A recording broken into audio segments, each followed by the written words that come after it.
سر پہلے تو یہ بتائیں، وہ کہتے ہیں جی پی ڈی ایم کی جماعت، مولانا صاحب پی ڈی ایم کے سربراہ ہیں، پی ڈی ایم جماعتوں کا اجلاس تھوڑی تھا، دو پارٹیوں کے سربراہوں کی ملاقات تھی جس میں سے ایک تو پی ڈی ایم کا حصہ بھی نہیں ہے، اور نہ انہوں نے ملاقات میں کوئی فیصلے کیے ہیں جو آپ کہیں کہ بھئی ہمیں بتایا نہیں، تو یہ اس میں اتنا برا ماننے کی بات کیا تھی؟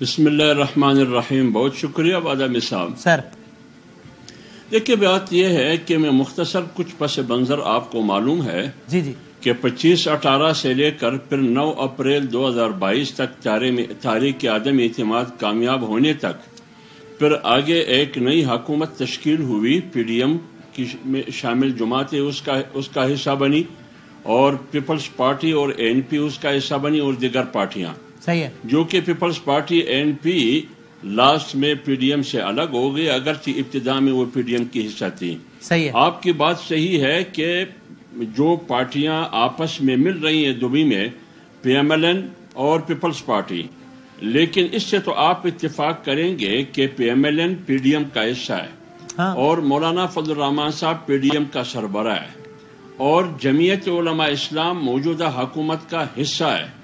اور یہ بھی تسلیم کرنا ہوگا، ایک مسلمہ اصول ہے کہ پی ڈی ایم میں موجودہ پی ڈی ایم میں شامل جماعتوں میں مسلم لیگ کے بعد سب سے بڑی جماعت جمعیت علماء اسلام ہے، اور حکمران اتحاد میں پھر دوسری جماعت پیپلز پارٹی ہے، تیسری جمعیت علماء اسلام ہے. ٹھیک ہے.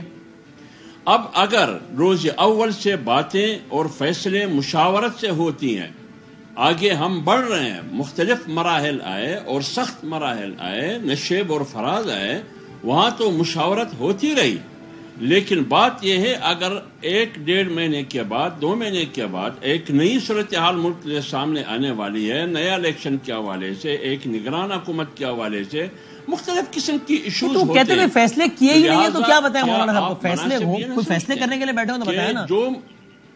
نون لیگ ایک پارٹی ہے پی ڈی ایم کی، لیکن مولانا صاحب نون لیگ کے سربراہ تو نہیں ہے نا، پی ڈی ایم کے سربراہ ہیں، تو کیا نون لیگ مل نہیں سکتی کسی پارٹی سے مولانا صاحب کو بتائے بغیر؟ نون لیگ نے کوئی فیصلہ تھوڑی کر لیا پی ڈی ایم کے بہاف پہ. دیکھیے اگر فیصلے حکومت کے حوالے سے ہوتے، بادامی صاحب اگر آپ مجھے موقع دے، آپ کی بات میں سمجھ چکا ہوں، آپ کا سوال بھی سمجھ چکا ہوں. کیا P M L N P D M کا حصہ ہے یا نہیں ہے؟ جی ہے، ظاہر ہے. اگر P M L N P D M کا حصہ نہیں ہے تو الوداع، زندہ باد، زندہ باد، ہم گئے. لیکن اگر P M L N P D M کا حصہ ہے تو کیا مولانا صاحب کو یہ بات کہنے کی ضرورت کیوں پڑی؟ یہ تو میں آپ سے پوچھ رہا ہوں. سیاستدان کے لیے پی ڈی ایم کی ایک سربراہ کی حیثیت سے میں تو یہی کہہ رہا ہوں نا، تو کچھ تو ہے. میں یہ کہہ رہا ہوں کہ P M L N P D M کا حصہ ہے اور پیپلز پارٹی حکمران اتحاد کا حصہ ہے. اگر بات ان دو پارٹیوں کی آپس کی ذاتی معاملات ہے، حکومت سے ہٹ کے، تو پھر مولانا کو اعتراض کرنے کا حق ہی نہیں ہے.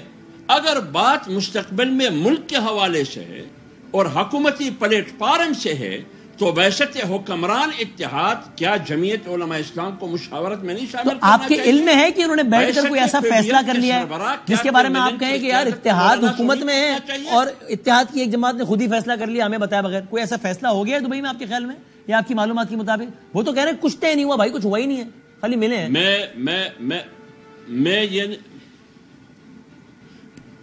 میں یہ کہہ رہا ہوں کہ جو بھی ہوا ہے مشاورت، جب فیصلہ ہوتا ہے، فیصلہ جب ہو اس کے بعد پھر مشاورت کی ضرورت ہی نہیں پڑے گی. پھر مشاورت کی ضرورت کیا؟ فیصلے سے پہلے مشاورت ہوگی.